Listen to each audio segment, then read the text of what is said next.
NATO leaders commit to boost readiness as the Ukraine war rages on. In Ukraine, Russia's stepped-up bombing campaign spreads to Mykolaiv. In France, a verdict in the trial over the devastating 2015 terror attacks. Prosecutors have requested a real-life sentence of 30 years for the main defendant. We'll explain what that means in the Cube. I'm Chris Burns. Thanks for joining us. Good evening. We start in Madrid, where world leaders from the NATO alliance have officially declared Russia a direct threat to its security, unveiling a new strategic concept. The military pact has pledged unshakable support to Ukraine at the Spanish summit. It has also formalized its invitation to Sweden and Finland to join its bloc after Turkey lifted its opposition. The U.S. says it will boost military forces across Europe, including a new permanent headquarters in Poland. Well, let's go live to our correspondent now, Effie Kutsakosta, who's there in Madrid, who's at the summit. Effie, first of all, there have been a lot of commitments made. We're going to hear shortly from Jens Stoltenberg, the Secretary General, in a press conference. But let's hear it from you. So far, there have been a number of commitments. Could you talk about a couple? Yeah, sure, Chris. Of course, today was a big day for the alliance as NATO members adopted their strategic concept for the next decade. And of course, as you said, the most significant part is that they recognize Russia as the most significant and direct threat. But they also set the security challenges set by China for the first time in history. Of course, the invitation to Sweden and Finland is important, or of course, also for the Baltic states. But they also committed to strengthen their presence and their posture to the eastern flank of the alliance, which means that they are going to increase the battle groups significantly over the coming years. They don't give a specific timeline, but as a political and symbolic commitment is huge what they actually announced. We don't expect to see something publicly because, of course, there are classified documents, but of course we can understand how significant it is for them to put not permanent forces but pre-assigned forces that are ready to act whenever and if needed. Of course, it's important to see that the whole attention is shifted to the east of the alliance, especially in Europe. Right, and just, that really follows to your conversation with the Lithuanian foreign minister, your conversation about those, direction of forces. What is the upshot of your talk with the foreign minister? Actually, the Lithuanian foreign minister had many reasons to be happy today because, of course, of the formal invitation of Finland and Sweden into the alliance, as this is going to strengthen the Baltic side of the alliance, which means that, of course, this expansion from this side is going to strengthen and give a boost to the military superiority of this region, the Baltic Sea. But of course there are a lot of things there as the alliance is going to direct its forces, many forces, many battalions also to Lithuania. Germany is going to put many forces, pre-assigned forces, especially for Lithuania. And it's important to say this because, of course, Kaliningrad, this small region, Russian region between Lithuania and Russia, is now on the spot because, of course, of the hostile rhetoric of Russia. But the Lithuanian foreign minister said that the fear is not the right way to see this war and this situation. But let's see what he had to say to us. Currently, just about 0.7% of traffic is being stopped that was going through the territory of Lithuania. So I don't think that it merits a very big reason to have a standoff, any kind of standoff. We are in consultation with the European Commission to look into the ways whether there is a way how to offer something, some measures to Russian Federation that would answer certain worries. But then again, there are other ways how they can transport materials or whatever they need to Kaliningrad, and as far as I know, they are quite efficiently using them as well. So, apart from this, we also discussed Yeah, we also discussed, Chris, about the differences among the members of the alliance regarding the end of the war. What is an end of the war? Of course, we heard Stoltenberg earlier, the Secretary General of NATO, saying that the alliance is ready to help Ukraine as long as it takes. What this means, according to the Lithuanian Foreign Minister, this end may come quite late. This war can go longer than expected. I don't know what is expected or what it means. But what he said is actually that this is what Ukraine will say, and Ukraine will tell the other allies, NATO alliance, when this end of the war will come and how. So as long as it takes, we should be hearing more about this within the hour, actually, for this press conference with Jens Stoltenberg. And we'll be hearing more from you as well. Thank you very much, Effie. We'll get back to you later. Turning to Ukraine itself, a Russian missile has hit a block of flats in Mykolaiv, killing at least 4 people and injuring 5. The city is a major port in the south of Ukraine, not far from the front lines. Taking it would be key to Moscow's aim of cutting off Ukraine from its Black Sea coast and could threaten Odessa, which is further to the west. Earlier, Ukrainian President Volodymyr Zelensky addressed NATO leaders online, saying this attack was another example of Russia's intent to destroy Ukrainian cities. Russia's tactics are very simple. They destroy everything: apartment buildings, shopping malls, schools and hospitals.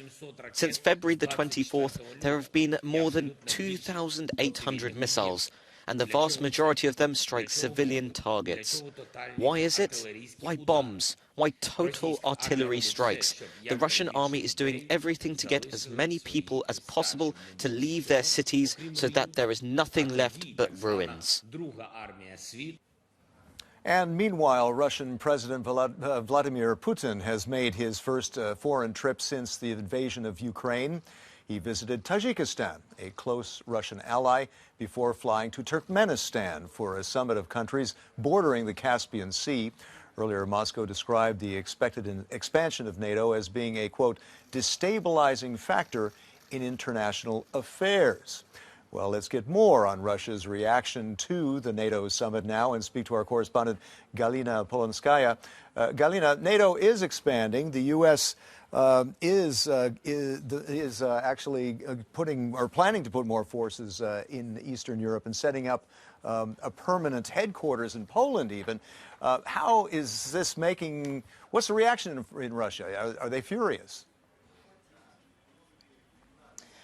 Hello. Well, Russia indeed has called NATO's expansion deal destabilizing. Russian Deputy Foreign Minister Sergei Ryabkov said that NATO summit served as a proof that alliance wants to contain Russia. He said that calling Russia the biggest threat has nothing to do with real life, and that it is the alliance that poses a threat to Russia. So he said that it was a purely destabilizing factor in the international affairs. And there was another quite strong comment coming from the deputy head of Russia's Federation Council, is the upper house of Russian Parliament, Konstantin Kosachev, said that it was another demonstrative gesture of the West, and that the absorption of more and more new states into NATO, the decision to expand the military presence at Russia's borders, these are, as he said, the most weighty arguments in favor of Russia's military operation in Ukraine. And now, what about Turkey? You know, closing ranks again with the rest of its NATO partners, not standing in the way anymore of Sweden and Finland joining eventually the NATO alliance. What kind of reaction from Russia on that? Because President Erdogan of Turkey had been sort of fashioning himself as a middleman, perhaps, a go-between.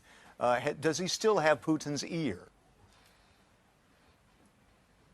Well, I have seen just some Russian media saying that it will not be possible for Turkey to sit on 2 chairs anymore, that what has happened is a signal for Russia. But no one in Russia officially is pointing a finger at Turkey at this point. We know that Turkey has been saying that it is not good to burn bridges with Russia. It did not join the sanctions against Russia. It is mediating the grain talks. And right now what is happening is that Turkey has dropped its objections, and we will see Sweden and Finland joining NATO. And that happened after long talks of President of Turkey Erdogan with the leaders of those two countries. So let's see what the reaction of the Kremlin will be. For now, Russia says that it is all predictable and that it justifies the war in Ukraine.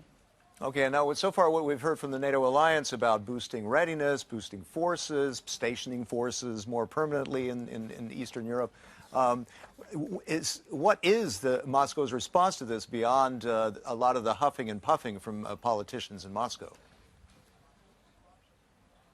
Well, the response is yet to come, the real concrete response, if there will be any. But speaking about those warnings coming from Moscow, we have heard recently warnings from a very close ally of Vladimir Putin, the ex-president of Russia, Dmitry Medvedev, who spoke to Russian media and said that Russia would strengthen its borders and would be ready for retaliatory steps, including the possibility of installing hypersonic missiles on the new borders with the new NATO member countries. So those could be some concrete steps. He also said that this NATO policy is a threat that could bring to the Third World War. That's what we have heard from him yesterday. Let's see what the exact steps from Moscow will be for now.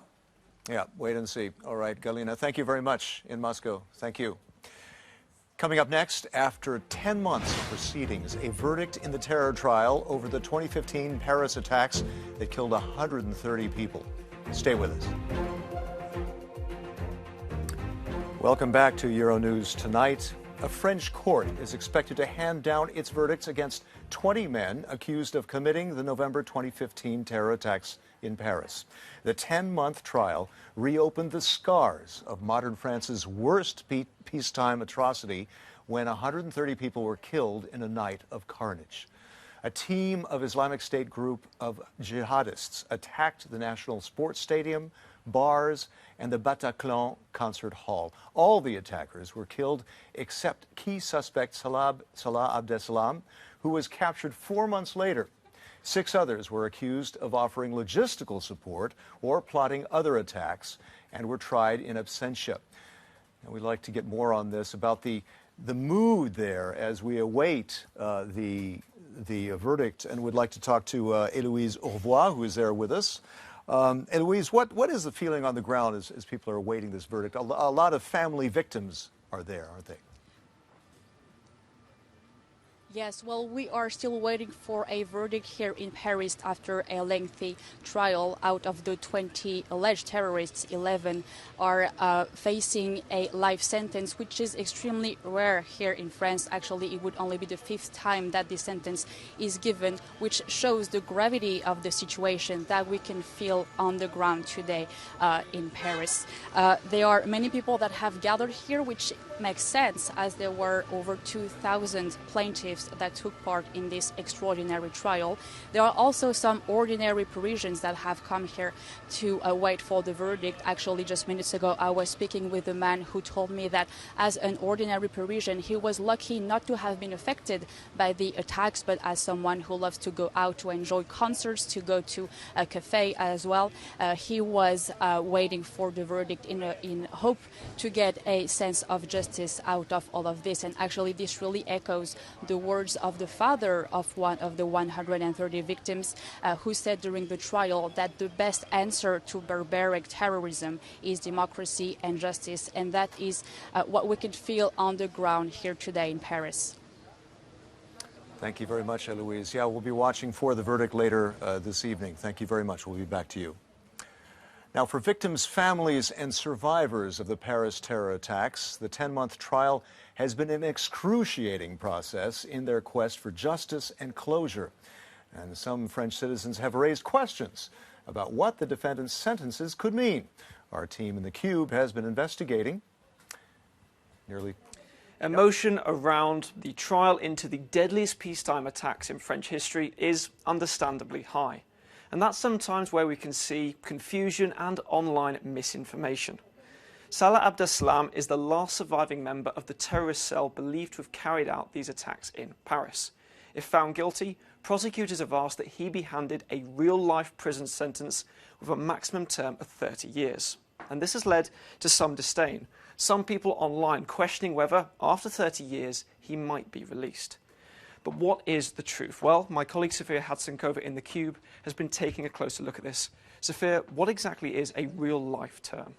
Well, Matthew, the prosecution has requested this rare, incompressible life sentence against Salah Abdeslam for this immense seriousness of his actions, as well as the lack of remorse he has shown during the trial.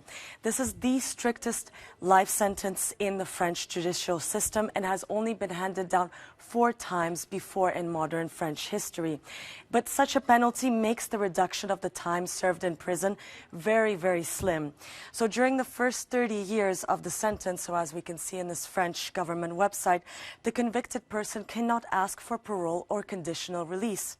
But it's true that after these 30 years, the convict can ask for a modification. But after this time period, it is still not easy and definitely not automatic, Matthew. So how could somebody be released after a lifetime of 30 years then? Well, they have to fulfill these 3 criteria. The first one is they must show serious signs of social integration. The second is they must undergo a psychiatric evaluation that shows that they're not a danger to society. And the third is that the judge must ask the opinions of the victims before that convict is released. But due to the seriousness of the Paris attacks, as well as all the emotion that surrounds the trial, it is highly unlikely that Salah Abdeslam will be released anytime after those 30 years, Matthew. Indeed, thank you, Sophia. So this is the first time, Chris, that an incompressible life sentence has been handed down in France for a terrorist crime. If convicted, though, it does not automatically mean that the defendant will be released after 30 years. Matthew, Sophia, thank you very much over there in the Cube. Thank you. Just as Europe's summer holidays kick off, some of you have been experiencing a lot of travel disruptions. We've seen a lot of that on TV. Many of you have tried to receive compensation for canceled flights. Or what about rescheduling journeys that doesn't work with your plans? We've seen plenty of that, and Pedro Sacadura has more on this. He's been finding out if airlines are really being clear about your rights. Strikes, slowdowns, and staff shortages are turning Europe's air travel into a summer hell. Belgian Daniel Rotier is among its victims. His trip to Verona earlier this month became a nightmare when, he says, his inbound flight was cancelled, with no explanation. On the 7th of June, we learnt by email that our flight on the 8th of June was cancelled. The only solution proposed was to try to get a seat on the plane leaving on the 10th of June, which was 2 days later.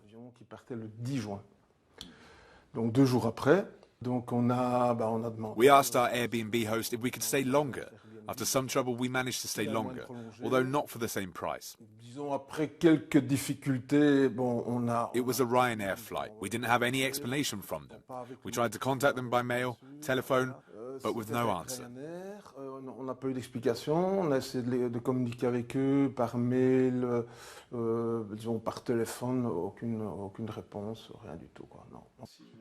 Daniel is now claiming compensation for extra costs, unlike many people do. Under EU rules, if your flight is cancelled, the airline must give you a refund or reschedule the flight, even if it takes getting a different airline. You are also entitled to extra compensation and accommodation expenses, should you incur. But consumer organizations say airlines often leave passengers in the dark about their rights.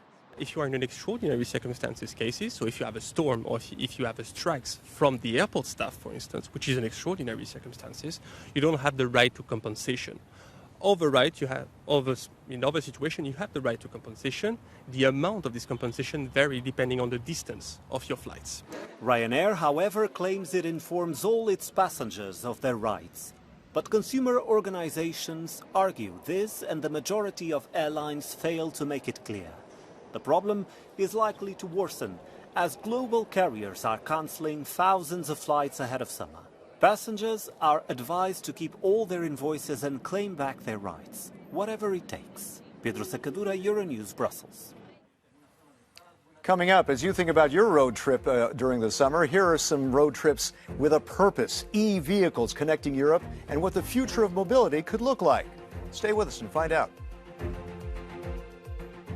So welcome back to Euronews Tonight. You might not know this, but there's an EU proposal to end combustion engine sales by 2035. That could spell the end of travel as we know it. But many people remain unsure of just how practical electric vehicles really are. Well, 15 electric cars from across Europe have made the trip to Lyon in France in a bid to test their capability and charging infrastructure throughout the continent. It's a big question for a lot of people. Well, Clémence Waller tells us more. Driving to Lyon from up to 2,500 kilometers away using only electric vehicles. That's the goal of the Connecting Europe Days event held in the southern French city. 15 electric cars came together after driving from different points across Europe using chargers co-funded by the European Union. We help to coordinate many projects across Europe that all have the ambition to decarbonize transport and build a charging station for electrical vehicles that will help us to get off of fossil fuels. Within the projects that are showcased in the event, there are about 1,000 locations already co-financed by the European Union through CEF transport, each location having between 1 to 6 chargers installed. The aim is to showcase the capacity of current electric vehicles and charging infrastructures to perform long journeys across Europe. The teams drove different car models with distances ranging from 250 to over 500 kilometers. Although the journeys were long, the participants agreed on the potential of electric transport. We came to Lyon from Bucharest, Romania, so we had one of the longest trips of all the teams. It was about 2,500 kilometers. We made this trip in 3 days. We came from Hungary and it took for us 2 days, and altogether it was 1,500 kilometers. And I have to admit that the whole charging experience and the whole journey was quite seamless, and it was quite relaxing to drive a fully electric car from actually Budapest to Lyon. Connecting Europe Days will bring together public representatives and industry leaders until the 30th of June to discuss sustainable mobility. Clémence Waller, Euronews. All right, so you really can do a road trip with an e-vehicle. That's all for now on Euronews Tonight. I'm Chris Burns. Thanks so much for watching. See you later.